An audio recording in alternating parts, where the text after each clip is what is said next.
하나님의 평화가 여러분과 함께하기를 주의 이름으로 축복합니다. 오늘 우리에게 주시는 하나님의 말씀은 시편 3편입니다. 시편 3편은 저에게 많은 영감을 준 말씀입니다. 두려움에 사로잡힐 때 제 마음을 하나님께 모으도록 붙잡아 주었습니다. 8절 구원은 여호와께 있으니 주의 복을 주의 백성에게 내리소서. 이 구절을 수십 번, 수백 번 마음에 담고 호흡처럼 입으로 반복하면서 두려운 시간과 상황을 버텨낸 적이 있습니다. 제가 감당할 수 없는 어려움과 기가 막힌 웅덩이에 빠진 것처럼 낙심한 적도 있습니다. 그때 제 영혼을 깨운 것은 다윗의 호소였습니다. 6절 천만인이 나를 애워싸 진친다 하여도 나는 두려워하지 아니할 것이다. 하나님의 말씀은 우리를 단순히 좋은 사람, 착한 사람 만드는 것이 목적이 아닙니다. 말씀을 읽고 듣고 묵상하는 그리스도인의 삶을 하나님께 견고히 붙들어 맵니다. 악인들의 삶과 교만한 죄인들의 선택, 오만한 자의 성취는 날아가는 쭉정이처럼 사라지지만 하나님이 붙드는 인생은 사람 보기에는 흔들리는 갈대 같고 꺼져가는 등불 같더라도 결국은 잎이 푸르고 꽃을 피워 열매를 맺는 자리로 나가게 됩니다. 대부분의 시편은 지지고 볶는, 울고 웃는 인간 삶의 자리에서 우러나온 탄식이고 기도이고 노래입니다. 그래서 시편의 구절들은 여러분의 영혼에 울림을 줍니다. 환난당하는 사람에게는 위로를 주고 기도말을 가르쳐 줍니다. 오늘 전하는 시편의 말씀에서 한 구절이라도 한 단어라도 좋습니다. 여러분의 기도말을 찾으시고 그것을 길을 가면서도 앉아있을 때에도 집 안에 있을 때든지 수시로 하나님께 올려드린다면 큰 은혜와 영적 진보를 경험하게 될 것입니다. 골리앗 앞에서도 물러서지 않았던 천하의 다윗도 살기 위해 도망치고 수치스럽게 몸을 숨겨야 할 때가 있었습니다. 가진 힘과 지혜, 재능과 기회를 사용해 보지도 못하고 몸을 숨겨야 할 때가 있었습니다. 숨을 죽인 채 하나님 앞에서만 울고 하나님 앞에서만 살려달라고 살 길을 구하던 그런 시간이 있었습니다.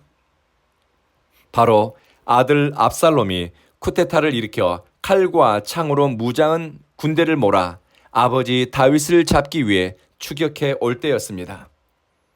다윗은 체면도 권위도 명예도 다 버리고 살기 위해 모든 것을 버리고 떠났습니다.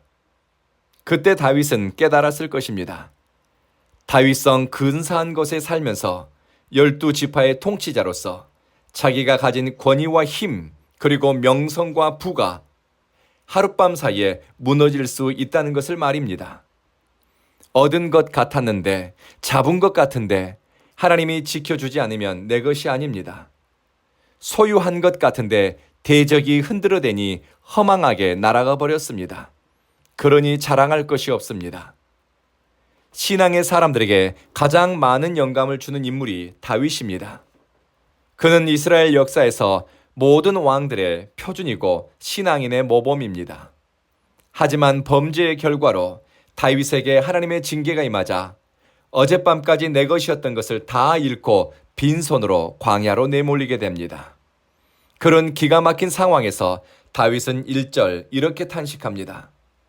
주님, 나를 대적하는 자들이 어찌 이렇게도 많습니까? 나를 치려고 일어난 사람들이 어찌 이렇게도 많습니까? 자식이 아버지를 쫓고 믿었던 친구가 배신하고 호의를 베풀었던 사람들이 내게 등을 돌립니다. 상황을 보면 기가 차고 사람을 생각하면 분노가 차오르고 죽음 같은 고난을 통과하면서 하나님께 호소했습니다. 주님, 내 대적이 너무 많습니다. 앞으로 나갈 수도 없고 뒤로 물러날 수도 없는 상황을 보면서 남의 말 하기 좋아하는 사람들은 하나님이라도 다윗을 구할 수가 없어 비난하는 소리, 근거 없는 말과 악의적인 말들이 들려옵니다. 아무리 희망적으로 생각하려고 해도 상황이 너무 좋지 않습니다. 심지어 어떤 사람들은 네 하나님이 어디 있느냐 조롱합니다. 하나님이 다윗을 버린 것 같고 이제 더 이상 하나님의 은총이 내게서 너무 멀어진 것처럼 느껴지는 상황입니다. 다윗의 신앙이 위대한 지점이 바로 여기입니다. 사람 보기에는 하나님이 버린 것 같은 기가 막힌 상황이지만 그럼에도 불구하고 그는 하나님의 은총을 구하며 다시 무릎을 꿇습니다. 너무 가혹한 징계와 심판 앞에서도 변명과 핑계보다는 하나님을 향해서 이렇게 외칩니다. 하나님은 나를 에워싸는 방패, 나의 영광, 나의 머리를 들게 하시는 분입니다. 하나님은 환난 가운데서도 그의 이름을 부르는 자들을 구원하시는 것을 기뻐합니다. 예수님의 제자들과 배를 타고 갈릴리 바다를 지나갈 때였습니다. 폭풍이 왔습니다. 제자들은 죽기 살기로 노를 젓지만 풍랑 앞에서 자신들이 할 수 있는 것이 아무것도 없다 여겨질 때 예수님을 향해 외쳤습니다. 주여, 우리가 죽게 된 것을 알지 못합니까? 도와주십시오. 살려주십시오. 주님, 도와주세요. 제자들의 부르짖음과 간청에 예수님은 응답하셨습니다. 그리고 요동치는 바다를 잠잠하게 하셨습니다. 사랑하는 성도 여러분, 하나님이 죄를 미워하시지만 자신의 죄에 대해 아파하며 은총을 구하는 사람에게 자비를 베푸십니다. 또한 고난과 징계 속에서도 구원은 하나님께 있습니다. 주의 복을 주의 백성에게 베푸소서.